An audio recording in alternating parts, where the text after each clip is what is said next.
नमस्कार साथियों, स्वागत है आपका हमारे हिंदी वाली चैनल पे।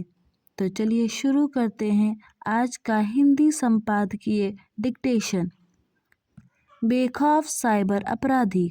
दिल्ली में डिजिटल अरेस्ट का भय दिखाकर बुजुर्ग महिला कारोबारी से 7 करोड़ रुपए की ठगी का मामला यही बता रहा है कि साइबर ठग बेलगाम बने हुए हैं। 7 करोड़ रुपए की ठगी के पहले दिल्ली में ही एक NRI दंपत्ति से 15 करोड़ की ठगी हुई थी। वास्तव में शायद ही कोई दिन ऐसा होता हो जब देश के किसी न किसी हिस्से से साइबर ठगी का मामला सामने न आता हो। हालांकि साइबर ठग बार बार उन्हीं तौर तरीकों से लोगों को ठगते हैं जिनसे पहले तमाम लोगों को ठग चुके होते हैं, लेकिन फिर भी लोग उनके झांसे में आ ही जाते हैं। इनमें कई तो अच्छे खासे पढ़े लिखे लोग होते हैं। उनके ठगे जाने से ही यही पता चलता है कि औसत लोग साइबर अपराधियों के तौर तरीकों को लेकर जागरूक नहीं।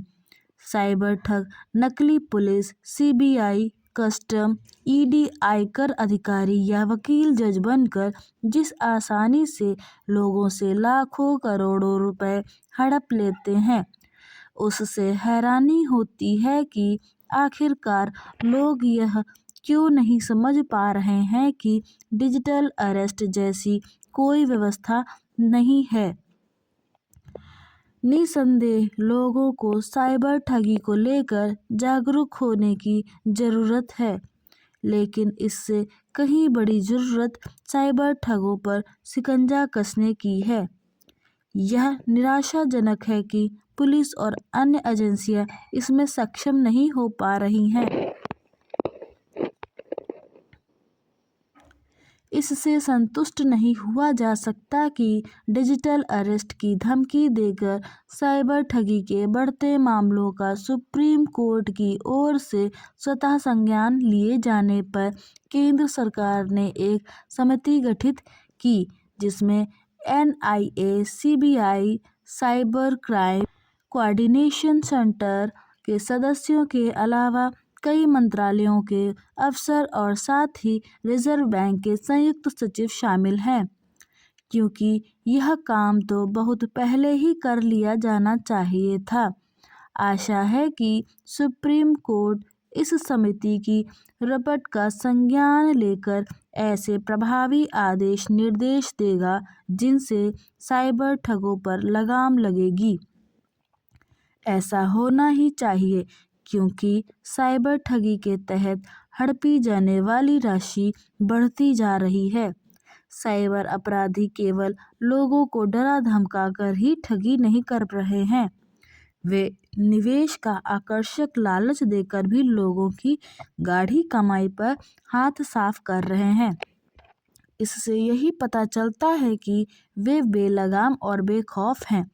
अधिकतर मामलों में वे पकड़े नहीं जाते और यदि पकड़े भी जाते हैं तो हड़पी गई राशि वापस नहीं मिल पाती, क्योंकि वह विदेश भेज दी गई होती है। साइबर ठगी पर लगाम लगाने के लिए केवल पुलिस एवं अन्य एजेंसियों को तकनीकी दृष्टि से सक्षम ही नहीं बनना होगा, बल्कि मोबाइल कंपनियों और बैंकों के कामकाज के तरीकों को भी दुरुस्त करना होगा। सरकार को यह समझना होगा कि यदि साइबर ठग बेलगाम बन रहे हैं तो लोग डिजिटल लेन देन से कन्नी काटने को बाध्य होंगे। आपको अगर हमारी वीडियो पसंद आई है तो लाइक, शेयर एंड सब्सक्राइब करना ना भूलें। धन्यवाद।